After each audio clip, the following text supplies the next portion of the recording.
Sudhir Kumar formats YouTube channel में आपका स्वागत है। 9वीं एवं 10वीं कक्षा के विद्यार्थियों के लिए ऑनलाइन कक्षाओं का आरंभ। यह कक्षाएं यूट्यूब पर उपलब्ध रहेंगी और इस चैनल पर आप गणित की कक्षाएं ले सकेंगे। अपने सुझाव आप कमेंट बॉक्स में दे सकते हैं। कक्षा 10वीं निर्देशांक ज्यामिति विभाजन सूत्र एवं प्रश्नावली 7.2 विभाजन सूत्र निर्माण। दिए हुए कार्तीय तल में AB एक रेखाखंड है जिसको P बिंदु M1 अनुपात M2 में बांटता है। हमें A और B के निर्देशांकों की सहायता से P के निर्देशांक ज्ञात करने हैं और इसके लिए हम रेखागणित के प्रमेयों का सहारा लेंगे। सबसे पहले आप इस कार्तीय तल में इस आकृति को ध्यान से समझिए। AB रेखाखंड है, इसी प्रकार हमने छोटी छोटी रचनाएं की हैं। B से एक लंबवत रेखा x2 तक खींची है। अब आप उसको ध्यान से देखिए। B से E तक की दूरी, जैसे हमने दूरी सूत्र निर्माण में ज्ञात की थी, B से E तक की दूरी, B पर y का निर्देशांक है y2 और E पर y का निर्देशांक है y, तो B से E तक की दूरी y2 माइनस y होगी।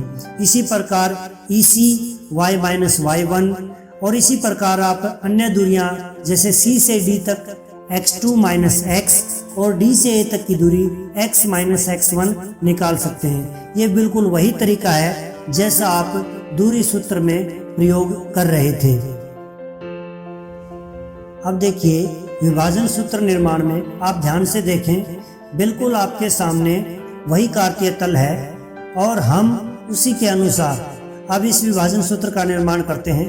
त्रिभुज ABC त्रिभुज में देखिए PD समानांतर EC है, P बिंदु AB पर है और D बिंदु AC पर है, तो PD समानांतर BC है। यानी थेल्स प्रमेय यह कहता है कि जब किसी त्रिभुज की एक भुजा के समानांतर कोई एक रेखाखंड खींचा जाए जो बाकी दो भुजाओं को दो बिंदुओं पर काटता है, जैसे इस त्रिभुज ABC में BC भुजा के समानांतर PD खींचा गया है, तो BC के अतिरिक्त दो भुजाएं हुई AB और AC। इन दो भुजाओं को ये P और D बिंदु पर काटता है। तो क्योंकि PD और BC समानांतर हैं, तो थेल्स प्रमेय यह कहता है कि जो P बिंदु है AB को जिस अनुपात में बांटेगा, D बिंदु AC को उसी अनुपात में बांटेगा। अब P बिंदु का अनुपात होगा AP बटे PB और इसी तरह से D बिंदु पर अनुपात बनेगा उस भुजा का AD बटे DC। यानी आप ये कह सकते हैं कि त्रिभुज ABC में PD समानांतर BC है, इसलिए थेल्स प्रमेय द्वारा AP बटा PB बराबर है AD बटा DC। इससे प्राप्त होता है AP हमारी M1 है और PB M2, यानी M1 बटा M2 बराबर है। अब AD जो दूरी है वो है हमारी x माइनस x1 और DC है x2 माइनस x। अब हम इसके आर पार गुणा करते हैं। तो सबसे पहले M1 की x2 माइनस x से गुणा करते हैं, M1 x2 minus M1 x। इसी प्रकार दूसरी तरफ M2 को x माइनस x1 से गुणा करते हैं, M2 गुणा में x M2x minus M2 x1। फिर आपको करना क्या है कि जो x है वो एक तरफ लेकर के जाइए, यानी लेफ्ट हैंड साइड में M1 x2 था उसको एज इट इज रखिए, माइनस M1 x को राइट हैंड साइड में लेकर जाइए, उधर हो जाएगा प्लस M1 x और उधर plus M2 x as it is था, उधर से माइनस M2 x1 को इधर ले आइए, ये हो जाएगा प्लस M2 x1। अब इधर लेफ्ट हैंड साइड में M1 x2 plus M2 x1, right hand side में जो हमने x वाली टर्म को इकट्ठा किया था उसमें से x कॉमन ले लेते हैं, तो बचा M2 प्लस M1। अब यदि हम x निकालते हैं तो M2 प्लस M1, क्योंकि x के साथ गुना हो रखा है, इसको जब हम दूसरी तरफ लेकर के जाते हैं तो ये भाग हो जाएगा, यानी x बराबर है हो जाएगा M1 x2 plus M2 x1 बटे M2 प्लस M1। यानी ये हमारे P बिंदु में x निर्देशांक का मान होगा। आपको M1 M2 पता हो x1 x2 पता हो तो आप x निर्देशांक निकाल सकते हैं। अब इसी प्रकार आगे देखिए, इसी प्रकार PE समानांतर BC है। अब PE देखिए, PE भी उसी तरह से AC के समानांतर है, BC के नहीं AC के समानांतर है, तो वही थेल्स प्रमेय है। PE AC के समानांतर है तो P AB को जिस अनुपात में बांटेगा E उसी अनुपात में BC को बांट देगा, यानी PE समानांतर AC से प्राप्त होता है। अब हम लेते हैं PE समानांतर AC, तो उसी से हम प्राप्त कर लेंगे M1 बटे M2 बराबर है y माइनस y1 बटे y2 माइनस y। यहाँ पर अनुपात आपको थोड़ा सा अलग लग रहा होगा कि पहले हमने नीचे भुजा को नीचे की तरफ से लिया, यानी AB का M2 बटे M1 ना लेकर के M1 बटे M2 लिया, उससे कोई फर्क नहीं पड़ता। सिर्फ आपको इस चीज का ध्यान रखना है कि आपको संगत अनुपात लेने हैं। यदि आप M1 बटा M2 ले रहे हैं तो y माइनस y1 बटे y2 माइनस y, यानी इधर नीचे का भाग ले रहे हैं तो उधर भी नीचे का भाग लें, और इधर ऊपर का भाग ले रहे हैं तो उधर भी ऊपर का ही भाग लें। तो M1 बटे M2 बराबर है y माइनस y1 बटे y2 माइनस y, और बिल्कुल इसको उसी तरह से आर पार गुणा करके y को एक तरफ लीजिए और इससे प्राप्त हो जाएगा y बराबर है M1 y2 plus M2 y1 बटे M2 प्लस M1। अब ये हमारा y निर्देशांक प्राप्त हो गया। अतः यहाँ पर हम कह सकते हैं यदि PXY एक बिंदु, एक रेखाखंड AB जिसमें A के निर्देशांक x1 y1 तथा B के निर्देशांक x2 y2 हो और M1 बटा M2 के अनुपात में बांटता हो, तो P के निर्देशांक होंगे M1 x2 plus M2 x1 बटे M2 प्लस M1। ये हमारे x के निर्देशांक, coma M1 y2 plus M2 y1 बटा M2 प्लस M1, ये है हमारा y निर्देशांक। आपको किसी पुस्तक में M1 M2 की बजाय M और N भी मिल सकते हैं, उससे कोई फर्क नहीं पड़ता है। सिर्फ आप इतना ध्यान रखें कि M1 के साथ जब भी आप गुणा करें, इस सूत्र को याद रखने का तरीका है, M1 लेते हैं तो x2 लें और M2 लेते हैं तो x1 लें। इसी प्रकार y के साथ भी जब आप M1 लेते हैं तो y2 लें और M2 लेते हैं तो y1 लें। नीचे कोई फर्क नहीं पड़ता, चाहे आप M2 प्लस M1 लिखिए चाहे M1 प्लस M2 लिखिए। विभाजन सूत्र से मध्य बिंदु सूत्र।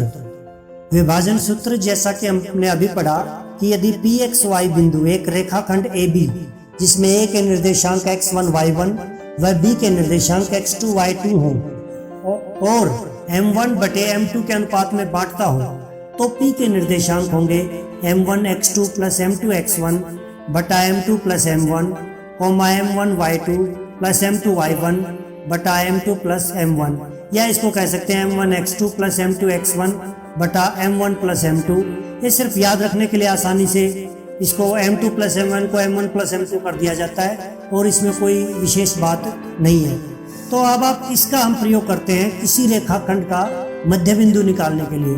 तो नीचे देखिए आपको AB रेखाखंड दे रखा है, यहाँ पर PXY ये इसका मध्य बिंदु है। अब मध्य बिंदु है तो M1 बटा M2 का अनुपात 1:1 होगा। तो दत्त रेखाखंड AB का मध्य बिंदु P है, तो यहाँ पर हम M1 बराबर है M2 बराबर है M ले सकते हैं, क्योंकि दोनों अनुपात बराबर है। M1 बटा M2 बराबर है M ले सकते हैं। तो यहाँ पर हम विभाजन सूत्र लगाएंगे तो P के निर्देशांक होंगे M1 और M2 की जगह जहाँ जहाँ M1 और M2 है वहाँ पर हम केवल M लिखेंगे, अर्थात MX2 plus MX1 upon M जमा M, कोमा MY2 जमा MY1 बटे M जमा M। अब ऊपर M कॉमन ले लेते हैं तो x2 प्लस x1 आ गया और नीचे M प्लस M हो जाएगा 2M। इसी तरह से y2 प्लस y1 में M कॉमन आ गया और नीचे हो जाएगा 2M। अब जब हम ऊपर का M और नीचे का M कैंसिल कर देंगे तो हमारे सामने बचेगा x2 प्लस x1 बटा 2 कोमा y2 प्लस y1 बटा 2। यह है हमारा मध्य बिंदु सूत्र, या इसी को सिंप्लीफाई साधारण रूप से लिखते हैं x1 प्लस x2 बटा 2 कोमा y1 प्लस y2 बटा 2। यह विभाजन सूत्र का एक स्पेशल केस है, एक विशिष्ट परिस्थिति है। जब आपको कोई मध्य बिंदु निकालना हो तो आपको m1 m2 के मान की जरूरत नहीं है, क्योंकि वो दोनों बराबर होते हैं और उसके आधार पर सीधा सा आप मध्य बिंदु निकाल सकते हैं। x1 जमा x2 बटे 2, y1 जमा y2 बटे 2 के द्वारा। प्रश्नावली 7.2 प्रश्न संख्या 2। AB रेखाखंड, A के निर्देशांक 4 घटा 1, B के निर्देशांक घटा 2 घटा 3, इन दोनों को मिलाने वाले रेखाखंड को समत्रिभाजित करने वाले दो बिंदुओं के निर्देशांक ज्ञात करने हैं। अब इन दोनों बिंदुओं को मिलाने वाले रेखाखंड के समत्रिभाजित करने वाले बिंदु हमने माने हैं यहाँ पर CP, Q और DR, S। अब आप देखिए, अब AC बराबर है CD बराबर है DB, क्योंकि तीनों भाग बराबर है, इसके बराबर हमने A माना। तब हम निकालेंगे AC बटा CB। अब AC यदि हमारा A है तो CB यानी CD प्लस DB 2A हो जाएगा, यानी AC बटा CB बराबर हो जाएगा A बटा 2A। A से A कैंसल, इस प्रकार AC बटा CB का अनुपात हमने निकाला 1/2, 1:2। अतः अब हम विभाजन सूत्र द्वारा CPQ निकाल सकते हैं, क्योंकि C बिंदु AB को 1/2 अर्थात 1:2 के भाग में बांट रहा है। अब CPQ बराबर है m1x2 प्लस m2x1 बटा m2 plus m1, m1y2 plus m2y1 बटा m2 प्लस m1। अब हम यहाँ पर ध्यान देने वाली बात यह है कि आप विभाजन सूत्र को ढंग से लगाएं। m1 बटा m2 1/2 है, आप इनको बिल्कुल उल्टा ना करें किसी भी स्थिति में। m1 बटा m2 1/2, m1 A बिंदु की तरफ होता है और m2 B बिंदु की तरफ होता है, तो जिस तरफ m1 है उधर ही x1 और y1 होते हैं, अर्थात जो A के निर्देशांक 4 घटा 1 वो है आपके x1 y1, और m2 की तरफ के जो निर्देशांक हैं वो है आपके x2 y2, यानी घटा 2 और घटा 3 हमारे क्रम से है x2 और y2 है। अब हमने इन्हीं के मान रखे हैं m1 x2 की जगह, जैसे m1 1 को कोमा नहीं गुणा x2 का मान हम लिखा -2। ध्यान दीजिए, m1 के साथ x2 लिखना है प्लस m2 यानी 2 ब्रैकेट, फिर x1 लिखना है यानी 4 बटे m1 प्लस m2 1 जमा 2। तो इस तरह से x निर्देशांक आ जाएगा, कोमा इसी तरह से y निर्देशांक के मान हम रखते हैं। y में पहले m1 यानी 1 इंटू गुणा में y2 है हमारा b निर्देशांक वाला -3 जमा m2 2 इंटू y1 -1 बटे m1 जमा m2 1 जमा 2। इस प्रकार हम इनको हल करते हैं तो -2 जमा 8 बटा 3 कोमा -3 -2 बटा 3, तो आगे आ जाएगा 6 बटा 3 कोमा घटा 5 बटा 3 अर्थात 2 घटा 5 बटा 3। यानी जो C बिंदु है DRS निकालने के लिए हमें C बिंदु की जरूरत पड़ेगी, तो हमारा C बिंदु आ गया 2 घटा 5 बटा 3। तो एक बिंदु हमने प्राप्त कर लिया जो इसको समत्रिभाजित करता है। अब ध्यान से देखिए, जब हमारे पास C है तो C और B के बीच में बिल्कुल बीचों बीच D बिंदु है, तो हम D बिंदु को मध्य बिंदु सूत्र से आसानी से निकाल सकते हो, क्योंकि मध्य बिंदु सूत्र निकालना आसान होता है। आपकी मर्जी, आप इसी सूत्र को दोबारा प्रयोग कर सकते हैं कि AD बटे DB करें, 2A बटा A करके 2:1 करके निकालें, या आप सीधा निकालिए CB का मध्य बिंदु है D, जो हमने यहाँ पर प्रयोग किया है DRS। C 2 घटा 5 बटा 3 व B घटा 2 घटा 3 का मध्य बिंदु है। अतः मध्य बिंदु सूत्र द्वारा मध्य बिंदु सूत्र हमारा DRS बराबर है x1 जमा x2 बटे 2 y1 जमा y2 बटे 2। x1 है हमारा C बिंदु का 2 और प्लस x2 है -2 बटा 2 y1 है -5 बटा 3 जमा y2 है -3। तो इस प्रकार हमें x प्राप्त हो जाएगा। सॉल्व करेंगे, जब इसको सिंप्लीफाई कर लेंगे तो 0 आ जाएगा और y आएगा -7 बटा 3। तो इस प्रकार हम जो है हमें दोनों बिंदु प्राप्त हो गए, जो ए बी रेखाखंड को समत्रिभाजित करते हैं।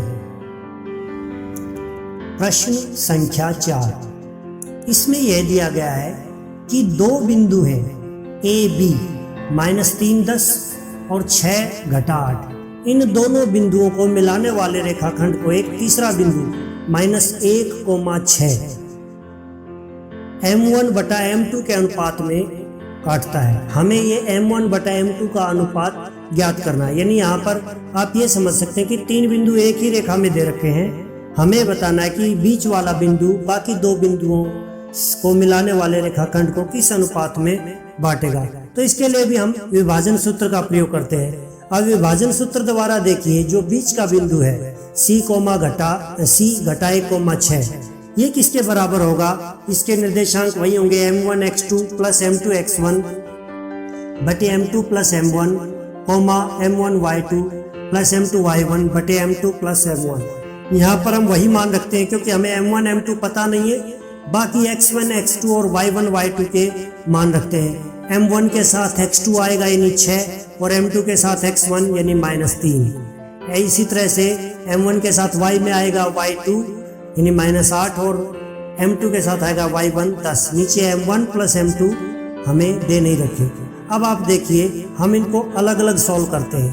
-1 x निर्देशांक है तो -1 किसके बराबर होगा? M1 गुणा में 6 जमा M2 गुणा में घटा 3 बटा M2 प्लस M1, ये बराबर होगा -1 के। और दूसरा M1 घटा 8 जमा M2 गुणा में 10 बटा M2 प्लस M1 बराबर है 6, यानी ये होगा y निर्देशांक के बराबर। आपको इस समय दो अलग अलग समीकरण मिल गए। आप इन दोनों समीकरणों से M1 बटा M2 निकाल सकते हैं।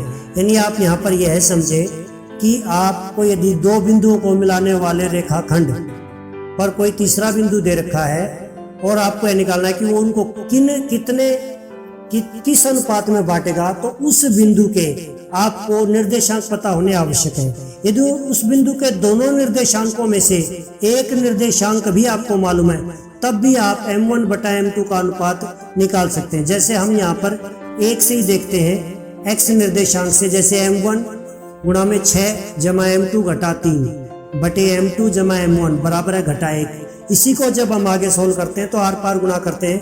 M2 प्लस M1 उधर लेके जाते हैं, -M2 -M1 उधर गुणा में हो जाएगा। अब -M2 -M1 को फिर इधर ले आते हैं, प्लस M2 प्लस M1 हो जाएगा। अब 6M1 के साथ 1M1 जोड़ा 7M1 बराबर घटा 3M2 प्लस M2 यानी -2M2 बराबर है 0। अब -2M2 को फिर से उधर ले जाइए, प्लस का 2M2, 7M1 बराबर है 2M2। अब खाली M2 को लेफ्ट हैंड साइड में लेके आइए, M2 2 के साथ गुणा में है, इधर आके हो जाएगा भाग में, और 7 को उधर लेके जाइए, वो हो जाएगा उधर भाग में, यानी M1 बटा M2 बराबर आ जाएगा 2/7, यानी M1 अनुपात M2 आपको प्राप्त हुआ 2:7। तो आप खाली बिंदु में खाली x निर्देशांक दे रखा है तो उससे भी आप जो है M1 बटा M2 का अनुपात निकाल सकते हैं। y निर्देशांक से भी जब हमने निकाल के देखा तो देखिए M1 गुणा में घटा 8 जमा M2 गुणा में 10 बटे M2 प्लस M1 बराबर है 6, और बिल्कुल आगे उसी प्रकार से हल करते हुए लास्ट में वही स्थिति आती है, M1 बटा M2 बराबर है 2/7। तो इस प्रकार जो है आप इस तरह के प्रश्न हल कर सकते हैं। आपको इसी प्रश्नावली में एक ऐसा भी प्रश्न मिलेगा कि दो बिंदुओं को मिलाने वाले रेखाखंड को x अक्ष किस अनुपात में विभाजित करेगा। अब यहाँ पर आप यह समझें कि x अक्ष जब बांटेगा तो इसका मतलब उस पर x निर्देशांक का मान कुछ भी हो सकता है, लेकिन y निर्देशांक का मान 0 है। इसका मतलब आपको एक निर्देशांक दिया हुआ है, तो आप उसको x अक्ष के लिए नहीं y अक्ष के बराबर बिंदु लिख करके तब आप सॉल्व करेंगे, जैसे मैंने इस प्रश्न में राइट हैंड साइड में सॉल्व किया है। तो इस तरह के इसमें अलग अलग प्रश्न पूछे जाएंगे, लेकिन सबका तरीका लगभग एक जैसा ही रहेगा। प्रश्न संख्या 6, इसमें 4 बिंदु दे रखे हैं, 1 2 4 y, x 6 3 5। यह कहा गया कि इन्हीं चारों बिंदुओं को इसी क्रम में लेने से एक समांतर चतुर्भुज बनता है। तो चित्र में हमने दिखा रखा है ABCD एक समांतर चतुर्भुज है जिसमें 1 2 4 y x 6 और 3 5 वही बिंदु उसी क्रम में ले रखे हैं। तो दत्त चतुर्भुज एक समांतर चतुर्भुज है। अब हमें इस प्रश्न में x और y के बीच में संबंध प्राप्त करके x और y का मान ज्ञात करना है। तो x और y का मान ज्ञात करने के लिए बहुत ही आसान सा तरीका हम लगाते हैं। आप देखिए, हर समांतर चतुर्भुज का एक विशिष्ट गुण होता है कि उसके विकर्ण एक दूसरे को समद्वि विभाजित करते हैं, अर्थात दो बराबर भागों में बांटते हैं। अब देखिए, क्योंकि चतुर्भुज एक समांतर चतुर्भुज है, अतः इसके विकर्ण एक दूसरे को एक ही बिंदु पर समद्वि विभाजित करते हैं। अतः AC व BD का समद्वि विभाजन यानी मध्य बिंदु एक ही है, जो हमने यहाँ पर माना है PA, B। अब हम PA, B के निर्देशांक निकालते हैं। तो क्योंकि ये मध्य बिंदु है, तो यहाँ पर मध्य बिंदु सूत्र द्वारा PAB होगा x1 x2 बटे 2, y1 y2 बटे 2। अब इस मध्य बिंदु को हम दो तरीके से निकाल सकते हैं। AC का मध्य बिंदु भी यही है और BD का मध्य बिंदु भी यही है। तो AC का मध्य बिंदु निकालते हैं। सबसे पहले AC का मध्य बिंदु बराबर है x1 की जगह आ जाएगा 1 जमा x2 की जगह x बटा 2, y1 की जगह 2 और y2 की जगह 6 बटे 2 बराबर है x जमा 1 बटे 2, 4। यानी AC का मध्य बिंदु यहाँ पर प्राप्त हुआ x जमा 1 बटा 2, 4। इसी प्रकार BD का मध्य बिंदु निकालते हैं। वहीं पर वही मध्य बिंदु सूत्र लगाएंगे। तो x1 जमा x2 यानी 3 जमा 4 बटा 2, y1 प्लस y2 यानी 5 जमा y बटा 2। तो हमें प्राप्त होगा 7 बटा 2, y जमा 5 बटा 2। अब देखिए, क्योंकि दोनों बिंदु एक ही बिंदु अर्थात PAB है, इसलिए ये निर्देशांक एकदम बराबर होंगे। तो पहला निर्देशांक आपको पता है, A निर्देशांक, वो x अक्ष का है। तो AC के मध्य बिंदु में A है x जमा 1 बटा 2 और BD के मध्य बिंदु में A है 7 बटा 2। तो ये दोनों बराबर होंगे, यानी x जमा 1 बटा 2 बराबर है 7 बटा 2। आप इसको अपने तरीके से सॉल्व कर सकते हैं। मैंने आसानी से सॉल्व कर लिया। 2 से 2 हर कैंसिल हो जाएगा। x जमा 1 बराबर है 7 और x का मान 6 प्राप्त हो जाएगा। आप चाहे आर पार गुणा करके कर लीजिए किसी भी तरीके से, वो आपकी मर्जी है। और इसी प्रकार y प्लस 5 बटा 2 दूसरा निर्देशांक B बराबर है 4 होगा। 2 को उधर लेके जाइए, 2 चौका 8, y जमा 5 बराबर 8 और इस प्रकार y का मान प्राप्त होगा 3। तो इस प्रकार ये प्रश्न आसानी से आप हल कर सकते हैं। गृह कार्य। सर्वप्रथम पुस्तक से विभाजन सूत्र से संबंधित सभी कुछ ध्यानपूर्वक अच्छे से 2 बार पढ़ें। तत्पश्चात उदाहरण स्वयं हल करें। यहाँ पर यह ध्यान दें कि उदाहरणों में आपको अलग अलग तरह के क्वेश्चन नजर आएंगे। आप उनको प्रश्नों को अलग अलग तरीके से बनाने की कोशिश कीजिए। आप जितना अच्छे से विभाजन सूत्र के निर्माण को समझेंगे, जितना अच्छे से उसको समझेंगे, उतनी ही अच्छे से आप प्रश्नावली 7.2 के प्रत्येक प्रश्न को हल कर पाएंगे। मैंने यहाँ पर मैक्सिमम प्रश्न ऐसे लिए हैं कि जिनमें आपको हल करने में थोड़ी बहुत दिक्कत हो सकती है। तो इसलिए आप जो है अच्छे से हल करें और इस बात का विशेष ध्यान रखें कि कोई भी प्रश्न आप करने से पहले उसके टॉपिक को बिल्कुल अच्छे से तैयार करें। जब आपका टॉपिक अच्छे से तैयार होगा तो आपको उस टॉपिक से रिलेटेड कोई भी क्वेश्चन सॉल्व करने में दिक्कत नहीं आएगी। बहुत बहुत धन्यवाद।